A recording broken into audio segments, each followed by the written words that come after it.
बिहार में शराबबंदी को लेकर चर्चा अक्सर होती रहती है। देखिए, शराबबंदी के 10 साल हुए, 10 सालों में सबसे बड़ा सवाल ये बनकर आया कि क्या सरकार जिस सोच के साथ, खास करके पूर्व मुख्यमंत्री नीतीश कुमार ने जिस सोच के साथ शराबबंदी लागू किया था, क्या वो सफल हुआ है? क्या बिहार में 10 वर्षों में शराबबंदी मामले में लोगों को राहत मिली? और आज हम आपको जो खबर बताने वाले हैं वो खबर बताने वाले हैं कि किस तरीके से एक देश ने साफ तौर पे जो है वो शराबबंदी लागू किया जनता के हित के लिए।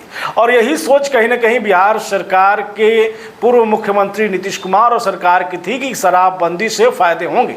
आपको हम बताने वाले हैं कि किस देश ने ऐसा फैसला लिया। उसके बाद समीक्षा बैठक को लेकर जो चर्चा हो रही है, जो नेताओं ने बयान दिया है, उस पर चर्चा करेंगे। फिलहाल आप बुलेट न्यूज टीवी देख रहे हैं और मैं हूं आपके साथ राज पाठक। देखिए, शराबबंदी एक ऐसा मामला है जो किसी भी देश, किसी भी राज्य के लिए गंभीर मुद्दा बन जाता है। RNP ग्रुप ऑफ इंस्टीट्यूशंस में नर्सिंग और पैरामेडिकल कोर्सेज में नामांकन शुरू। आधुनिक लैब, अनुभवी फैकल्टी और बेहतर प्रैक्टिकल ट्रेनिंग के साथ रोजगार की मजबूत तैयारी। बेटीज बेटों के उज्जवल भविष्य की शुरुआत RNP ग्रुप के साथ। क्योंकि ये सिर्फ जो है सामाजिक स्तर पर बड़ा फैसला नहीं होता, बल्कि राजस्व के स्तर पर भी बड़ा फैसला होता। कोई भी राज्य हो या कोई भी देश ये नहीं चाहता है कि शराबबंदी पूरी तरीके से लागू हो। अगर लागू होता है तो साफ तौर पे सामाजिक चुनौतियां तो हैं ही कि समाज में एक बड़ा मैसेज सुधार के तौर पर दिया जाए, लेकिन उससे ज़्यादा चुनौती राजस्व की हो जाती है। राजस्व की कमी दिखने लगती है और इसका कहीं न कहीं बड़ा कारण बिहार ही नहीं अन्य राज्यों में भी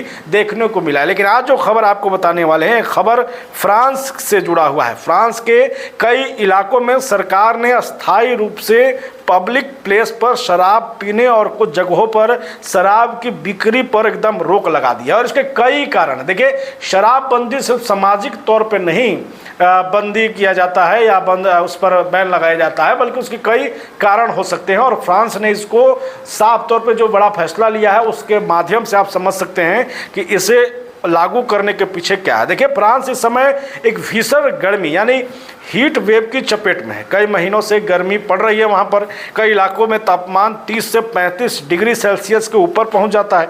मौसम विभाग ने रेड अलर्ट जारी किया और लोगों ने घर में रहने की अपील की है।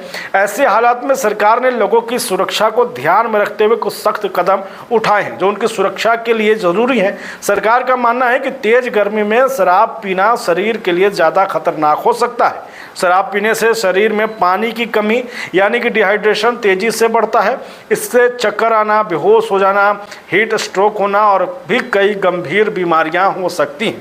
आपको बता दें कि इसलिए सरकार ने यह फैसला लिया। इसी के खतरे को देखते हुए प्रशासन ने सार्वजनिक जगहों पर शराब पीने और को अस्थायी यानी कि कुछ दिनों के लिए रोक लगा दिया। साथ ही शहर के कई इलाकों में शाम के समय दुकानों से शराब की बिक्री भी रोक दी गई है। हालांकि यह फैसला हमेशा के लिए नहीं किया गया है, बल्कि सिर्फ जब तक गर्मी पड़ेगी तब तक के लिए ही किया गया है। फ्रांस में इसी दौरान म्यूजिकल फेस्टिवल या कई बड़े प्रोग्राम्स भी होने हैं। ऐसे में सरकार को डर था कि भारी भीड़, तेज धूप या शराब पीने के बाद लोगों की तबीयत बिगड़ सकती है, लोगों की संख्या ज़्यादा हो सकती है और फिर माहौल बिगड़ेगा। इसलिए कई आउटडोर कार्यक्रम रद्द कर दिए गए। शराब पर कुछ दिनों के लिए रोक लगा दिया गया। सिर्फ फ्रांस ही नहीं बल्कि इटली, जर्मनी और यूरोप के कई दूसरे देशों में भी रिकॉर्ड तोड़ गर्मी का सामना कर रहे थे, जिसके कारण उन्होंने भी शराब पर बैन किया है। कई शहरों में लोगों को घर से काम निकलने की सलाह दी गई है। कुछ जगहों पर स्कूल बंद किए गए हैं। कई अस्पतालों को अलर्ट पर रखा गया है। आपको बता दें कि जो क्लाइमेट चेंज होता है उसके कारण हीट वेव सबसे पहले वैसे लोगों को पकड़ता है जो लोग बीमार होते हैं या ज़्यादा शराब पीते हैं।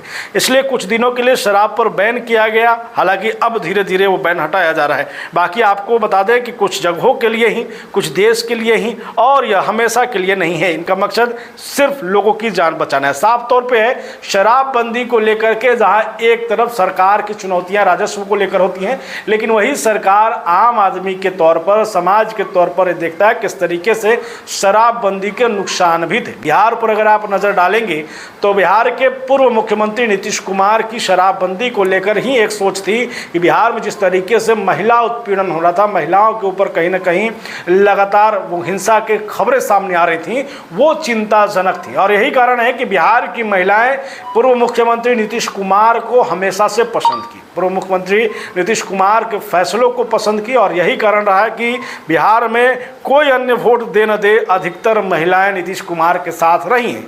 उसमें एक कारण शराबबंदी का एक कड़ा फैसला भी लिया गया।